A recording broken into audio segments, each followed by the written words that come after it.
আমি প্রতিদিন তাকে ফ্রেন্ড রিকোয়েস্ট দিতে যাই, কিন্তু সবসময় তার রিকোয়েস্ট লিস্ট ফুল থাকে। আমার মনে হয় না আমি কোনোদিন হাসিব ভাইয়ের সাথে অ্যাড হইতে পারবো। ভাই কসম করে বলতেছি, আমি এইসব শোনার পর নিজেকে কন্ট্রোল করতে পারতেছিলাম না। তো গাইজ, ভাইটাকে সারপ্রাইজ দেওয়ার জন্য আমি চুপচাপ এখান থেকে টিম কোডটা কপি করে নিই আর তাড়াতাড়ি করে আমার মেন আইডিতে এসে প্লেয়ারটার গ্রুপে চলে আসি। তো এবার ভাইটার রিয়াকশন দেখো।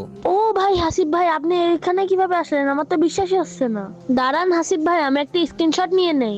আরে ভাই রিল্যাক্স, তোমার যত স্ক্রিনশট লাগে নাও, আমি কোথাও যাচ্ছি না। আচ্ছা ভাই, আপনি তো সেই না একটু আগে যে নুব আইডিতে ছিলেন? হ্যাঁ ভাই। ভাইয়া আপনি অনেক ভালো। আচ্ছা ভাই, একটা কথা বলি। আচ্ছা ঠিক আছে, বলো। ভাইয়া আপনি আমার সাথে একটা ভিডিও বানাবেন?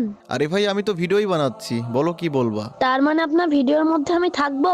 হ্যাঁ অবশ্যই আসবে। ভাইয়া তাহলে আমি ভিডিওর মধ্যে কিছু বলতে চাই। আচ্ছা কি বলবা বলো। তো গাইস, যারা হাসিব ভাই ভিডিও দেখছে সবাই হাসিব ভাই চ্যানেলটাকে সাবস্ক্রাইব করে দাও। হাসিব ভাই অনেক ভালো। আরে ভাই